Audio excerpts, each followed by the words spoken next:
Mexico. It's not Tahiti. It's not a small island called Tahiti. It's America, where our cousins live. The full-bearded Afro. They could hark back to a more ancient era. Some people even say that Inca comes from Enki, a well-known Sumerian god. Some researchers believe that the Sumerians knew Lake Titicaca as Lake Manu, and, as I mentioned earlier, they believe that the Sumerians came to the region in search of tin. Apparently, there is a Sumerian tradition that states that they set sail to the land west of the Mediterranean called Kuga Key, which Dr. A.H. Sayce says translates to Tin Land, and which researchers have interpreted as Peru and Bolivia, an area that was selected specifically to be mined. Peru. We know that the ancient Sumerians were great navigators. Peru, the center Sumerian of the ships sailed to Egypt, naval. Northeast Africa. The navel of the world. Where was Jerusalem? Do you believe the description of Jerusalem in Benjamin of Tudela is the Jerusalem we know today? Look at these ships. You really believe our ancestors sailed the great seas in these ships? No, we had finer canoes, beautiful canoes. And the Indus Valley, in search of metals and goods to support their industry, as well as the demand for goods by the people. But now, evidence suggests that they travelled much further afield. According to researcher and author David Childress, he was told that the Precocious statue was found in a hill that looked a great deal like a pyramid.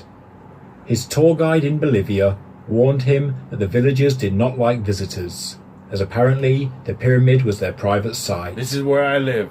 As he neared the grassy earthen hill, he saw that the southern side of the so-called pyramid had been excavated, and a huge gash in the gigantic structure was visible.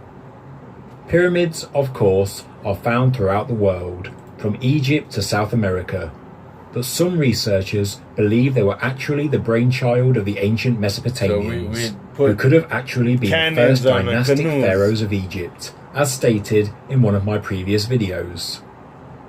We find cylinder seals, cosmetic palettes, and ceremonial mace heads, which all hark back to Mesopotamia, but all of which were created in pre-dynastic Upper Egypt, by the ancestors of those that would go on to create the first dynasty. The hypothesis put forward in my video stated that it was Egypt's first pharaoh, Narmer or Menes, who created the Great Pyramid as a type of machine to help his people through a time of great crisis. With the evidence of Mesopotamians in Egypt and the impact they had on the famous dynastic history, maybe they also took their advanced knowledge and megalithic know-how to South America. In Egypt, I believe the Mesopotamian culture mixed with the indigenous Egyptian culture to create a unique dynastic Egyptian identity, and I would assume that the same happened at Tiwanaku, that the Mesopotamians and the indigenous people worked together and the cultural heritage of both peoples mixed to form one new culture. It explains the differences and the similarities of various ancient cultures around the world, but Mesopotamian iconography and imagery seems to be a common factor worldwide. Okay, now let's get into it more.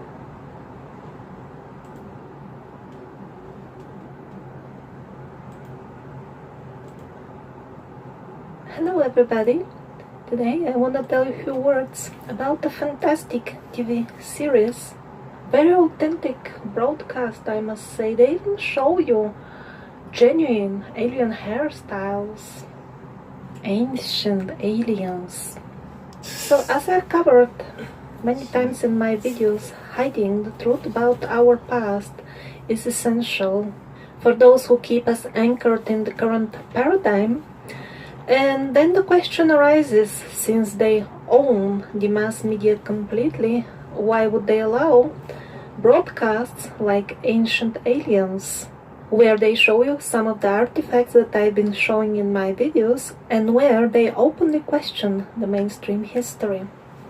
Actually, they don't care in which history exactly you believe, mainstream or alternative, as long as you stay anchored in the paradigm they offer. And what the Ancient Alien TV show does is show you all the controversial artifacts, and then using flawed logic, at the end they make you believe in the same nonsense for which the mainstream history campaigns. It's a standard procedure in that show to present an artifact or historic sites which openly contradicts the main history, and then the standard mantra would be, but people in those times were backwards, it was far above them to create anything like this, so it must be aliens. Come on, this is childish. How would we know for sure that indeed people were surely backwards in those times? And how do we know that it was exactly those times? Both these assumptions were simply taken from the mainstream history. That's what Ancient Aliens is teaching us, even though we see controversial artifacts and sites which clearly expose the mainstream lies of the historians, to still remain gullible and believe in only 90% of what they are telling us. Okay, 10% is lie, but the rest must be true, because you see, everybody believes in it, just there is no other way. So the real purpose of the Ancient Aliens show is this: they know that there always will be some group of people who will doubt the mainstream lies.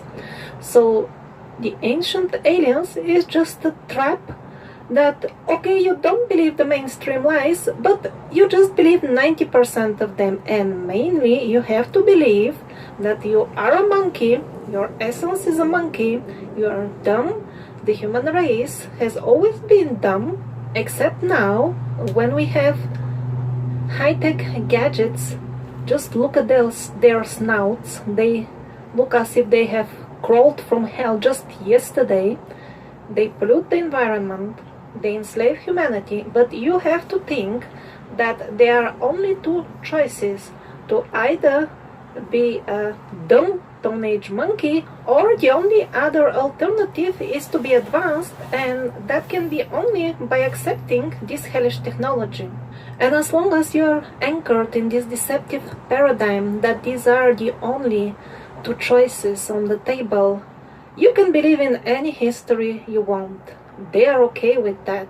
You are deceived, and you're not inquiring into the clean, non-devilish technologies. Actually, most people nowadays are so deep in the swamp of deception that they don't understand what is even clean technology.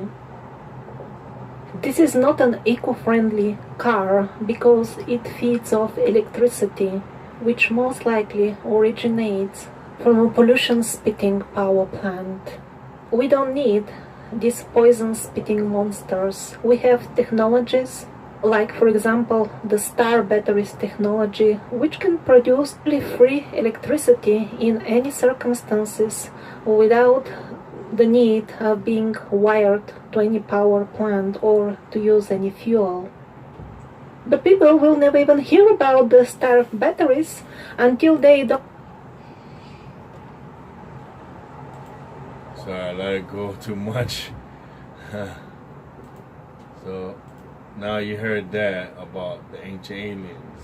High up in the Andes Mountains, in the town of Cuenca, Stanley Hall is searching out an old Catholic priest called Padre Crispy.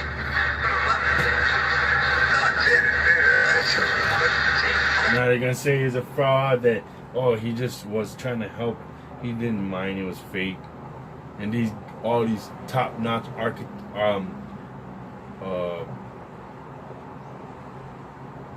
all these top-notch, I don't know what he does. So, but this guy must be some kind of investigator, archaeologist, So he's coming to Father Crespi, and he's like excited. Would you think he's excited to see fakes? You think he wouldn't know it's a fake? He knows these are genuine. And watch what Father Crespi says. Over 40 years, the old priest has gathered together a backyard museum in his orphanage church. Escocia. Maurice has told Stanley Hall there are certain special pieces to look out for, like in all the best treasure trails. A golden plaque, part of the message from the gods, with strange symbols on it, and a model of a dome carved in stone. Well, this is quite remarkable because it looks...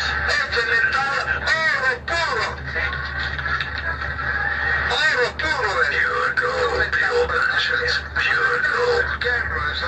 Pure gold. Many archaeologists who studied the Sumerian, Babylon.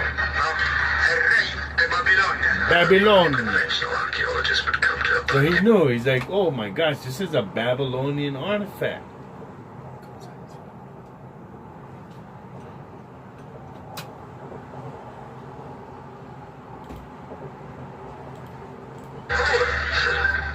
But old Padre Crespi isn't too interested in other people's theories.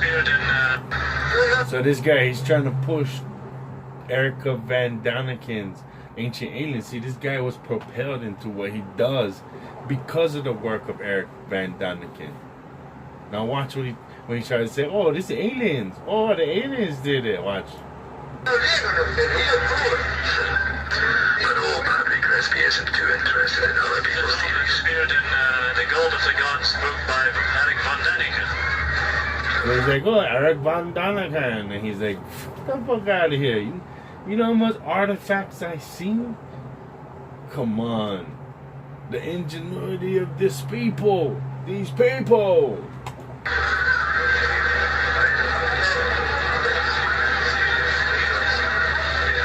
Well, this is a plaque that appears in Van Daniken's book. You can get So you see these plaques, and it appears in Van Daniken's book. This is the same thing that's in Burroughs Cave in Illinois. Look at this, the same script made out of gold, right? Look at the tablets in Burroughs Cave, the different gold and rock tablets.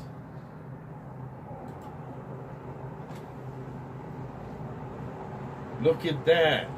This is what they educated us with. These are just a map. Okay? I mean, even in Michigan.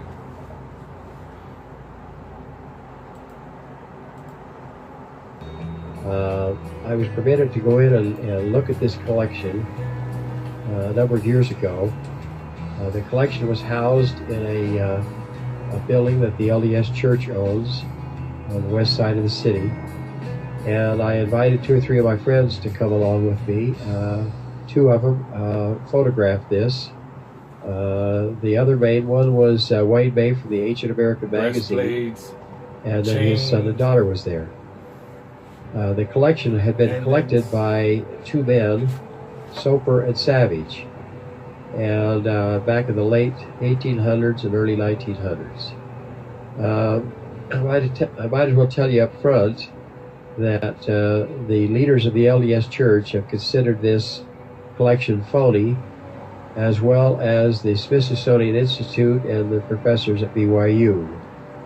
However, at the time when the collection BYU, first came out, it was the Mormons, old Smithsonian. And since that time, there has been 30 Church, other Mormons. private collections surfaced, Of course, they of which leak. Yes, Soper and fake. Savage had nothing to do with. This is our promised land. And the other collections have the identical languages that are written on their tablets. So it's a little difficult to believe that these are in fact phony. The next thing is that we've learned that there are literally tens of thousands of ruins everything is that have phony. been found all over Comes the to eastern part of the America, United States, to everything include is Michigan, where phony. these were found. You're just a And baloney. it's hard to 'cause you're believe these just people didn't phony. have some form of language that they would have probably recorded these tablets and artifacts with. I was told by the curator My answer. that the collection was going to be disposed of by the LDS Church as soon as Sister Hunter passed away. That this was the rumor that he had received, and that, so immediately after viewing this, I contacted Sister Hunter. Milton R. Hunter, her husband, had passed away, and I talked to her, and she was in her 80s, and she told me that the collection belonged to her and her family. It was in Milton R. Hunter's will, and that she had already turned the collection over to her daughter, Linda Hunter Adams, who was at BYU.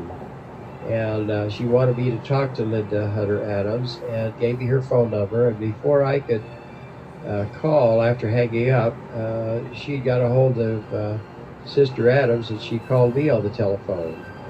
And so I went and met with Linda Hunter Adams at BYU, and I actually gave her a copy. Right here in this picture, we just passed looking at pipes.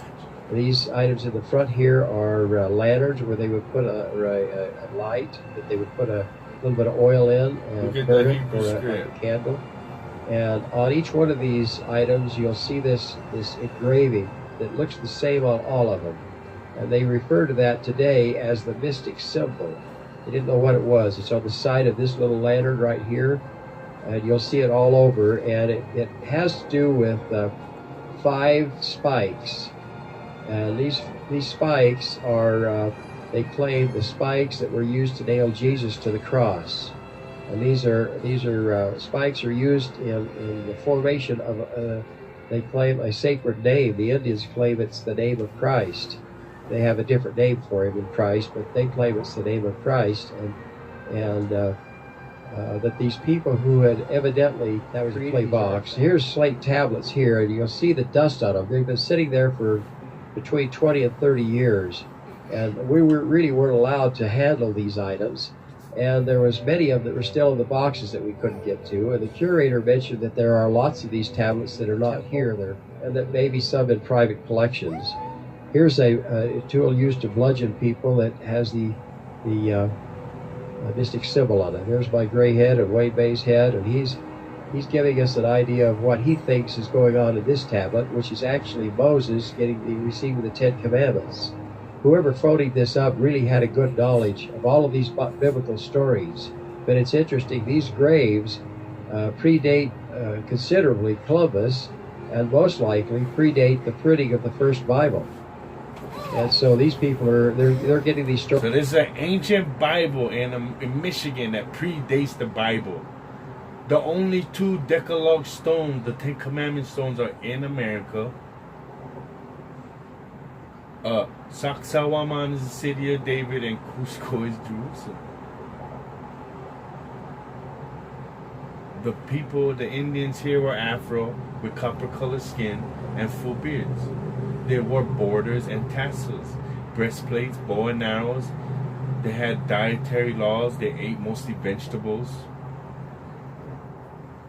They sacrificed to the great Creator. What are you missing? They loved the instruments, played the flute, the horn, sang, danced. What are you missing? Stories somewhere else than from the Holy Bible, if they're real. So these tablets are really beautifully done, and they're written on slate, and this slate comes from northern Michigan, in the same state, the area where the burial mounds were. This slate is used for making pool tables and so on. It's still there. Even the clay comes from Michigan. And also, you can't even find where somebody slipped up and made an error in writing these. Whoever did them were very competent engravers. And but the stories that are on here, the stories are of the flood, Noah and his 3 sons. And I can tell you right now that these will last in the ground a lot longer than any books that we have today. And these are telling a story, I believe, of people of the past. There's holding it together. Now here is a little print I don't know how far back this goes in time, but this is actual print. So it got dyes, we had own dye press machines. Now what's this?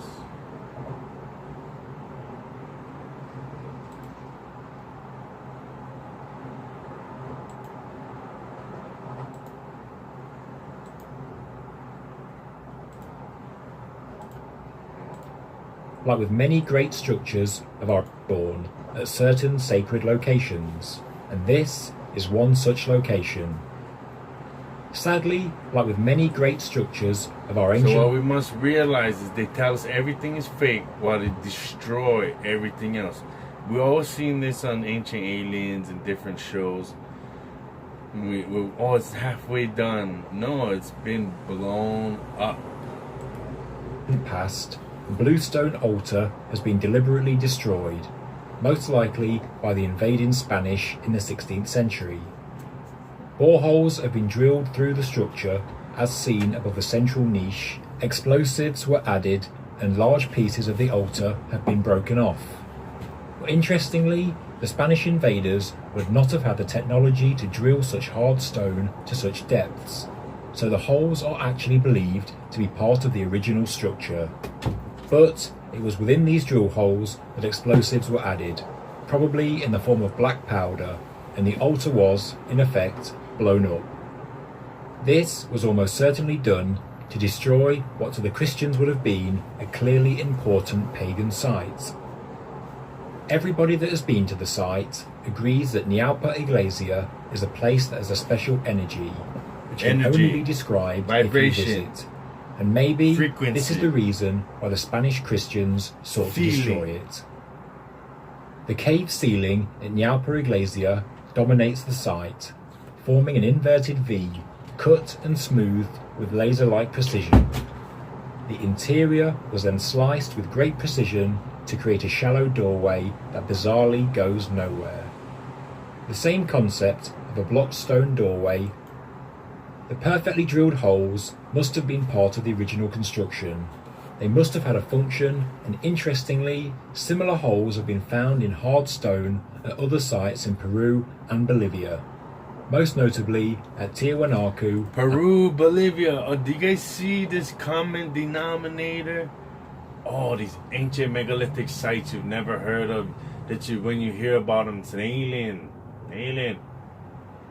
When you hear about the people, the Mayans, the Aztecs, the people disappeared, aliens took them. Or all us Afro-Americans, the Aztecs and Mayans. I can prove I am. You are too. And Cusco. Nothing about this site was done by accident. The measurements of the main chamber are not random. The length to height ratio is 3:1, making a perfect musical fifth in the second octave. The ratio of the alcove is 5:6. Who used a form of lost technology to create truly marvellous stone structures. Together with the early stonework of Machu Picchu, Cusco and Pumapunku, the history of Peru and Bolivia certainly goes back a lot further into antiquity. A lot and further. I, for one, believe we are seeing the remnants or the resurgence. Yeah, what do they call this place? The New World. No, it's the Old World. Ancient civilization that was wiped out at the end of the last ice age.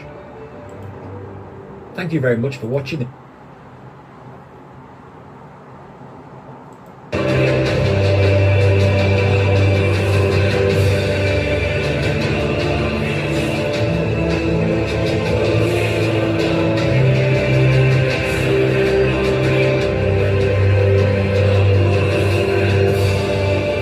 Look at these helmets.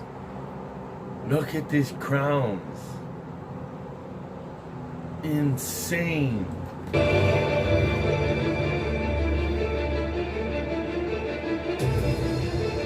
Look, just like in Egypt. Sun worship.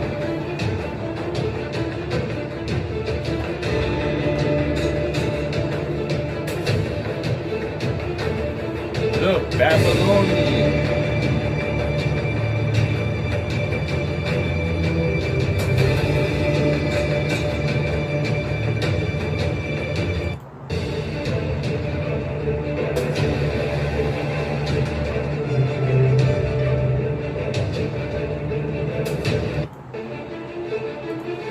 at this. Look at this flag, and look at this ancient sculpture. This made out of gold. Same thing.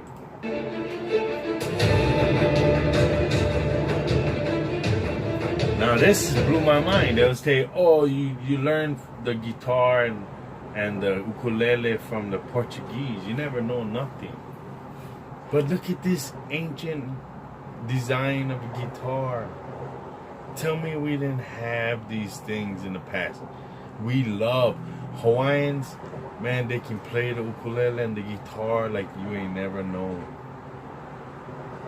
It's such a deep-rooted love, because we had these things anciently.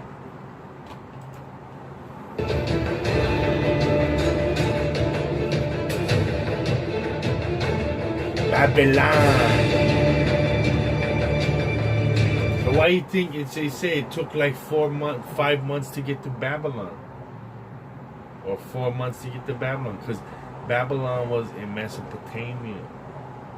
And here, we went from here to there. Jerusalem, South America. Don't they say that the freaking channels, the currents in the ocean in South America takes you directly to Mesopotamia? Huh? All you gotta do is drive into the channel and the current will rip you right to there. And what did it say on the other side of the world? They say, oh, there's been many times where shipwrecks are here from that part of the world. And we're just very intrigued that there's different people.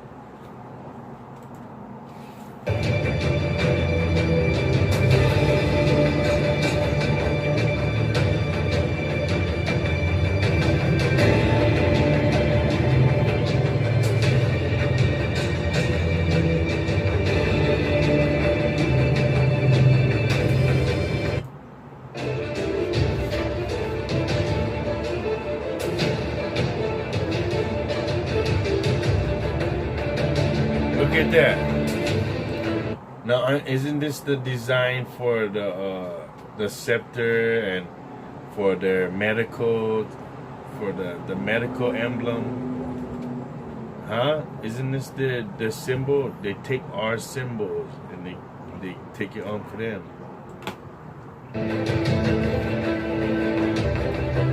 Look at this crown.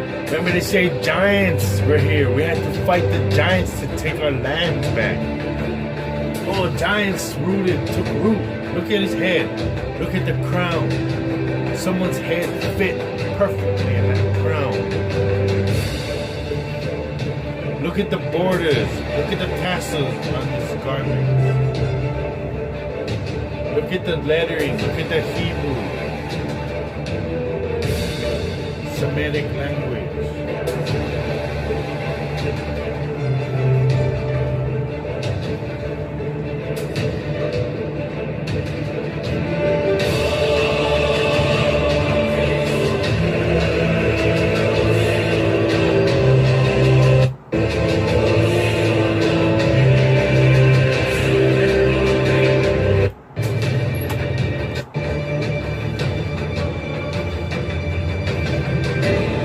Look at that, the priest, huh?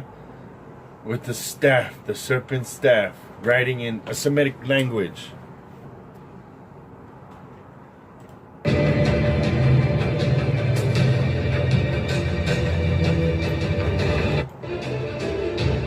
Look at this, with the Babylonian, yeah.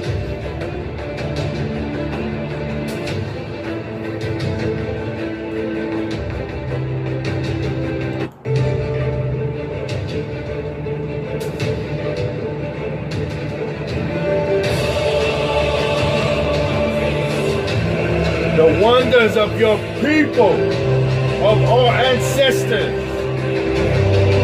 Hi hi, shapa shapa, beraka, haya haya, hi hi.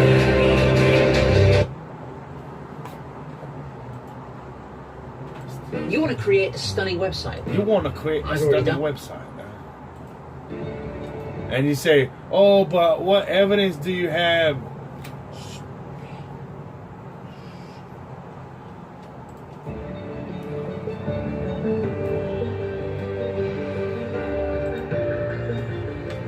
Hello everybody, and welcome to Ancient Architects.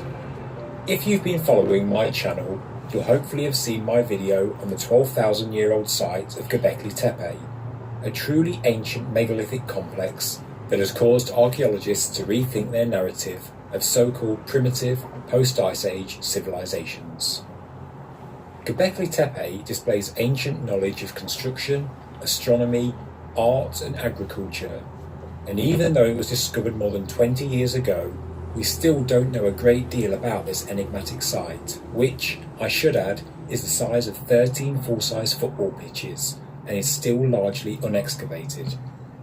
The sophistication of a society that could build such magnificent monuments, which include ornately carved pillars of stone weighing 45 to 65 tons, far surpasses what most experts thought was possible during that period. Many have theorised about the purpose of the site, and you can search the internet to find a number of theories, but there isn't a great deal known about the identity of the builders. Then I came across a theory put forward by researcher and author Bruce Fenton, who presents the hypothesis that Göbekli Tepe was in fact built by Aboriginal Australians. Such an idea will make most people roll their eyes, but Fenton has noticed startling similarities between the carvings and reliefs at Göbekli Tepe and the cave paintings of Arnhem Land in northern Australia, and they just can't be ignored. For example, on the edge of one of the large pillars at Göbekli Tepe, we find this unusual symbol, which nobody has yet been able to decipher. But Fenton recognised it as one that certainly... Look at that beard. Look at those phenotypes. Look at the line. Look at the high cheekbones, the mid-sized nose. An Australian Aboriginal elders hold deer and often paint on their chest. It is said to depict two people. So these people are trying to say that these Polynesian Afros built Göbekli Tepe.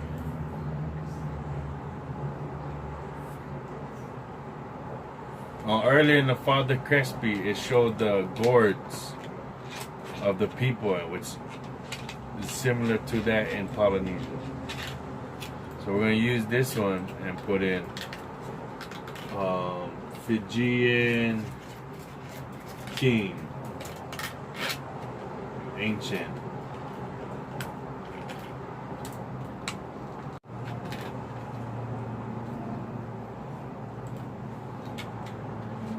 Who do these people look like? They look like the Afro-Americans, who looks like the Sumerians, who looks like you know what I mean? Just the same people. It's like the Afro-Americans saying, oh, the Polynesians is not related to us. They look nothing like us. It's the same thing. Look.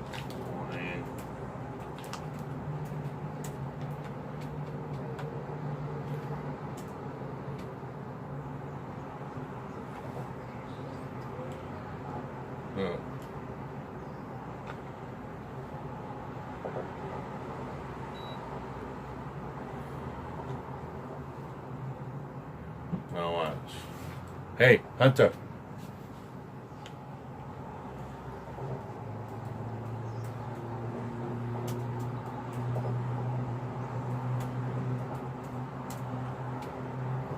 Now look, this is American drawings of American Indians.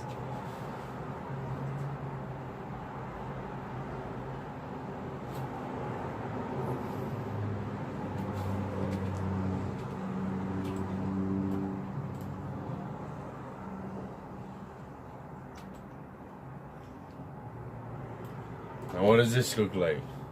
Look like Polynesian dancing. Look at the gourds. Look at they're using as an instrument. That's a Polynesian instrument. Look at the way they're dressed. Look at how they look. We are the Sumerians. We are the Americans. We are the Polynesians. I want to bid you guys a farewell. Have a great day.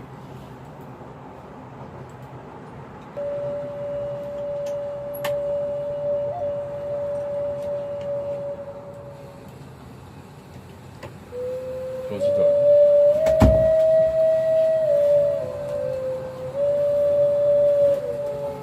So my family just woke up, so I will have to see you guys later.